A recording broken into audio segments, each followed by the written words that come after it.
Hey guys, it's Brandon, aka B.Rich Beauty, aka your beauty best friend. Happy Wednesday, y'all! Stevie J files for divorce from Faith Evans. We have more details on Real Housewives of Beverly Hills star Dorit's home invasion. And baby, the drama with Jen Shah has started to unfold. We're talking about that and a lot more. You know what to do. Grab your tea, grab your beverage. Let go!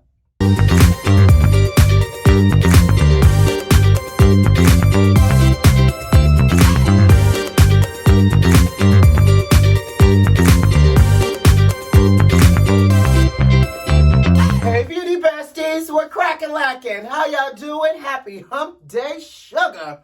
Oh my gosh. I hope it's been a good week for you all. Did you guys watch Jeremy McShann and I on Monday out of curiosity? You know, we talked about part 4 of the Real Housewives of Beverly Hills reunion, but we also talked about part 1 of the Real Housewives of Potomac. Baby, this Potomac reunion looks like it's about to give us all the smoke. So if you have not watched Monday's episode of Reality with Jeremy McShann and I, go ahead and watch it. It was a good one. We had lots of things to talk about too. And by the way, because you know, seasons are changing. It's cool here in Miami these days. It's been like 72 degrees. How's your skin doing and how are you treating your skin? You know I came out with a skincare video to help you fall into winter skin as best as possible. So don't forget to check that one out. Yes, I'm doing a little shameless plugs because you know your beauty best friend is over here working for y'all and I want to make sure y'all catching all the good old videos, honey. So the most recent video from Sunday is all about getting your skin weather ready for these cold weather months. So check out that video too. I'm going to pop it in as the end card for today, okay? Now, but it's Wednesday, it's Hot Topics, and I hope you guys are having a great week. Side note, I'm actually starting to really fall in love with this continuous spray bottle. I learned that I have to pulse it and can't just do one of these because that's just too much. It feels like it assaults me. But I like it like this with my Fix Plus Magic Radiance. Listen, I got this off of Amazon. These little continuous mist bottles will change your life. I'm telling you as your beauty best friend, get you one. Child, did y'all hear that Congress has passed a new bill? This bill is, I guess, supposed to help to support the infrastructure bill from President Biden. But Congress has passed a bill that's now requiring automobile makers to begin to install monitoring systems in new automobiles, brand new cars, that prevents people from driving their car basically while they're drunk. So we got some new technology coming to these new cars. And they're saying that we can see these monitoring systems start to take effect as early as 2026. But they're giving themselves some time to make sure that these automobile companies can comply with the law and they can find the best technology to support this. First of all, that's a great gesture to help protect us against drunk driving, drunk drivers, and drunk driving casualties and fatalities, okay? So I'm here for the technology and the passing of this bill. But you know, your beauty best friend, we got questions, okay? For example, this bill requires a hefty investment from the federal government, right? Billions and billions of dollars. So, we not canceling student loan debts?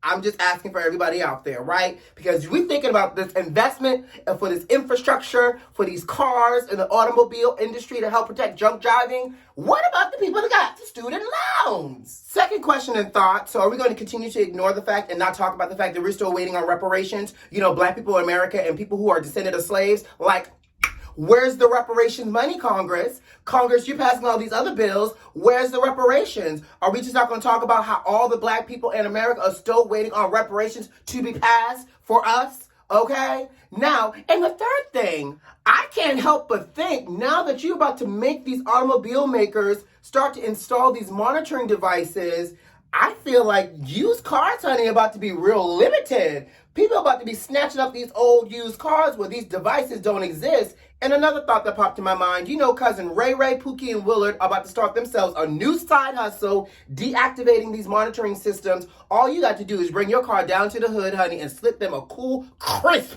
$100 bill. So what are your thoughts here, beauty besties, on this whole new bill that Congress has passed? What do we think? And I can feel it. We're all still waiting for student loan debt cancellation and reparations. But let me know your thoughts here with this mandatory new bill now with monitoring systems to avoid drunk driving. Let's move on. So, you know, we've been talking about Real Housewives of Beverly Hills star Dorit and how her home was invaded and robbed in the middle of the night. Well, the surveillance video has now been released along with some additional details. So in the video, and I'm going to put the link for this in like the description box so you can watch the video.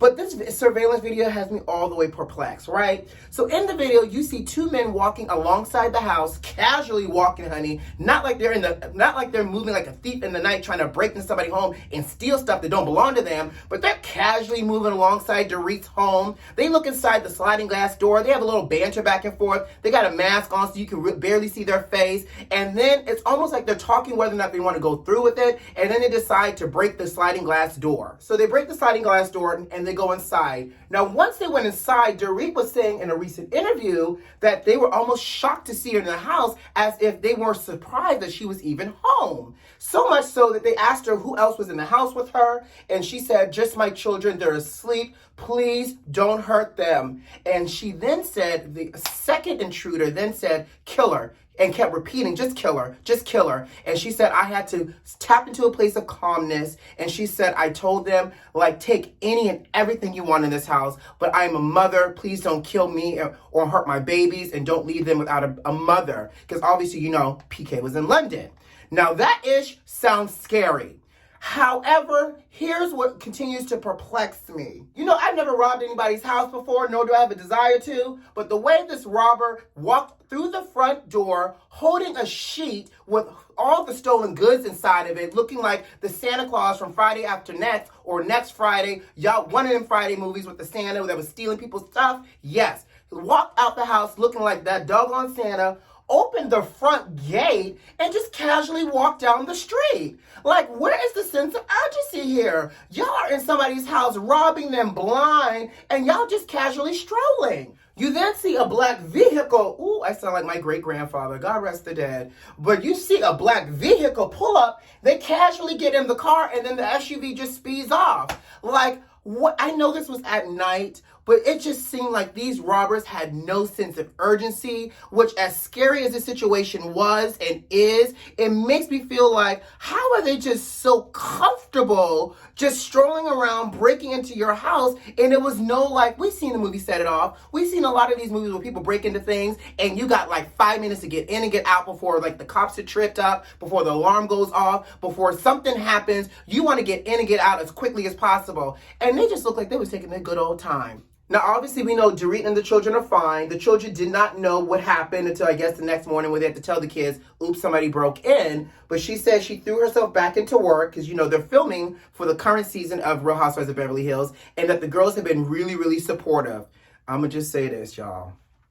We already know Dorit's about to milk this incident and this storyline to her advantage for the entire season, because they just started shooting Real Housewives of Beverly Hills, and this just recently happened to her. So this is her storyline for the rest of the season. So we just got to be prepared to watch this next year when it comes out. But it's the casual slowness for me from these criminals and these crooks that got me. Again, we're glad she's okay, but I just want to follow up with you all. You guys can watch some of the surveillance video, and you can let me know your thoughts as well. Is it just me thinking this way? But let's move on. So baby Stevie J, Stevie J himself, because y'all know Stevie J and Faith Evans were married. I know. It was crazy to me when I found out. But they've been married for 3 years, and apparently, according to sources, Stevie J just filed for divorce from Faith Evans. Stevie actually did the filing. But you know what makes this real shady, beauty besties? Apparently, word on a curb from across the street is that Faith Evans thought her marriage was fine, and she found out that Stevie filed for divorce, honey, because of the Twitter. Not because one of her friends called her, not because she got served, but because the Twitter, Black Twitter, and all the corresponding, blog agencies on the Twitter had announced that Stevie had filed for divorce from her. Baby, ain't that some unmitigated gall? How you laying up in a house with a man thinking your marriage was fine and find out that the man filed for divorce from you on the Twitter? Now, here's also what I'm speculating here. I don't know if you guys are watching this season of The Masked Singer, but I think Faith Evans is the skunk on this season of Masked Singer. So I don't know if she's in LA working, and so, you know, they've been apart, and Stevie had the opportunity to think about how unhappy he was, and he decided to file for divorce while she's in LA trying to earn a check and sing behind a hot skunk head. I don't know, but apparently, and by the way, for those that are watching The Masked Singer, do y'all think it's Faith Evans too? I think it's Faith Evans too. Not to be a spoiler alert, but you know, I guess I should have said that in the beginning. Spoiler alert! I don't know if y'all know this, but last year the cops were called to their home because they were saying that Faith Evans attacked Stevie J. So is it because they had this attack last year? Stevie had time to think and stew and realize he was unhappy and now finally decide to run away and file for divorce when she was away working? I don't know. But isn't that a little scandalous, y'all? You find out that you are getting divorced and that your partner filed for divorce via the Twitter? Come on, Stevie. You know better. And if I recall correctly, I think this might be the second divorce for Faith Evans and the first divorce for Stevie. But ooh, Chile, honey, the scandalous of it all. And baby, the episode we've been waiting for Real Housewives of Salt Lake City finally dropped and hit. And it was actually kind of juicier and more scandalicious than I expected. So the girls are going to Vail, Colorado, and they were all waiting for everybody to arrive at the Beauty Lab parking lot. And Jen Shah got on the bus. And as soon as she got on the bus, she got a phone call. She answered the phone call, asked Whitney to turn off her mic, talked in a little hushed tone, got off the bus, came back on the bus and said, girls, I gotta go. She said, I got a call from Sharif Sr. He's in the hospital and he has internal bleeding. But then if y'all notice, the conversation then said, I just got a call telling me Sharif had internal bleeding and I gotta go. So she's already given us Erica Jane type of storylines, you know, flip-flop, wishy-washy. But baby, what I think was even more interesting, because as soon as she left, Homeland Security and NYPD pulled up looking for Jen. And you know, they couldn't say that we want to arrest her. They kept saying, we just have some questions for her. And now all the girls are trying to figure out what's going on, including Heather Big Old Face. Now, what I thought was quite interesting is because one of them girls, and I can't remember if it was Heather or Whitney, said, should we call Jen and let her know that they came looking for her? And Lisa Barlow was like, no, but I'm going to call Stu, her assistant, by the way. So the shade is already real.